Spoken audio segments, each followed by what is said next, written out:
I'm sharing this in an effort to help someone feel just a little bit better about themselves and to encourage them to develop a stronger relationship with their Creator so that they can exercise their purpose, because they are here for a purpose, to serve mankind, to make this world just a little bit better.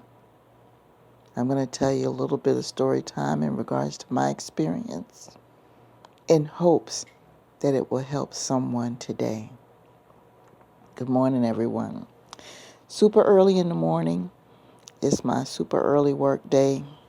The sun is not going to be anywhere near up by the time I get to work this morning, but that's okay. Spirit woke me up just a little bit earlier than I needed to, so I thought I would share this. Once upon a time, and I've shared some of this with you people, I was a child and had issues that people couldn't understand where they came from. I mentioned before how I was a very anxious child, very fearful, scared of people, used to have crying spells, extremely shy, very introverted, overweight, awkward. And it wasn't until I got much older and grew up and had to go through my addiction period and the therapy associated with it that I had a anxiety disorder. Now, to be very clear, the addiction that I had to prescription medications was not a situation where I was at a party and somebody laced a drink, or a situation where I just decided that I just wanted to start doing it out of the blue. My situation was a delicate one, because this is what happens to a lot of people who become addicted to prescription opioids. I had a panic attack one evening, and I thought I was having a heart attack. And the paramedics were called, and I was taken to the hospital, and I did not have a heart attack. I was diagnosed with having a panic attack, and I was given anti-anxiety medication. And it worked quickly, and it worked right away. Well, everybody's like, okay, well then fine. You took the medication, it's over with. What does that have to do with the addiction? This is where the psychology of the whole thing comes in. Because what I was going through at the time was stressful. And that's what partially, brought on the panic attack. So everything that was going on in my life, I was already amped up and stressed out anyway, and I was looking for relief anyway. And when I had the panic attack and was prescribed the pills, and they made me feel so good, made me feel like I can cope and deal and just decompress and feel so much better, I wanted to keep that feeling going. And I'm saying this is because a lot of people who get addicted to these types of medications, the perceptions of the people around them is that people choose this. Sometimes the situation that precipitated the episode that required for them to have the prescription medication in the first place is the reason why they continue to take it. I hope you guys understand what I mean by that. So gradually, I started to seek out more of this medication, and I was able to obtain it in different ways. Now, some of you already have heard stories about people going to people's houses and using their bathroom and taking medication.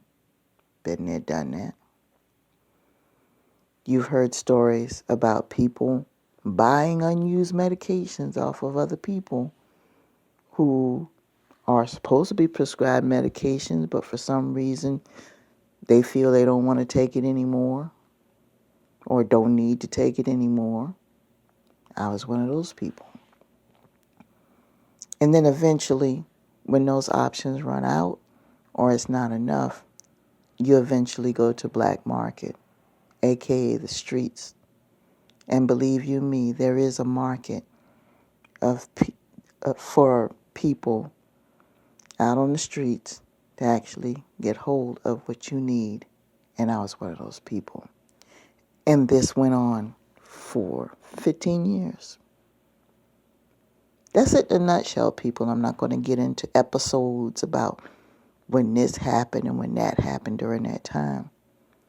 But I say this to say this. During the time that I was coming up and going through that, before I even got addicted to anything, before I became an adult, I was the odd man out. See, I was the odd man out. Always had been. Don't get me wrong, my high school years were good ones because I started to belong and fit in and feel like a part of something in some aspects, but I was still the odd man out at the end of the day. I didn't completely fit in. I didn't completely have the whole high school experience, the whole teenage experience, because things still weren't right for me. Things still weren't right at home. Things that were being kept in the dark, so to speak, as a child, certainly manifested itself when I became a teenager. In my parental relationship, in my family relationship, the chickens had come to roost. And when you're a teenager, you're already going through a tumultuous period. So to turn around and to have family secrets start to be exposed, that can really fuck you up. But during that whole time as a child, the perception was always there and the question was always asked, what's wrong with her? What's wrong with her? What's wrong with her? Sidebar conversations, phone calls to my parents, what's wrong with her? What's wrong with her? What's wrong with her? Armchair diagnosis, you need to take her somewhere. And maybe if they had taken me somewhere when I was younger, things would have turned out differently. But then in a way, I'm kind of glad it didn't, because I probably wouldn't be talking to you guys right now. And the funny part about it is, here it is many, many years later, parents, grandparents, and everything else deceased, moved on, guiding me from the spirit realm right now, the ones who are able to. And you still have people in the family with the sidebar conversations asking what's wrong with me. It used to make me upset and depressed and everything else. And in many cases, I used to have drug binges behind it, wondering why I wasn't accepted. But now I laugh. Because the same people who are asking what's wrong with me are going through situations themselves, and it makes me wonder what's wrong with them.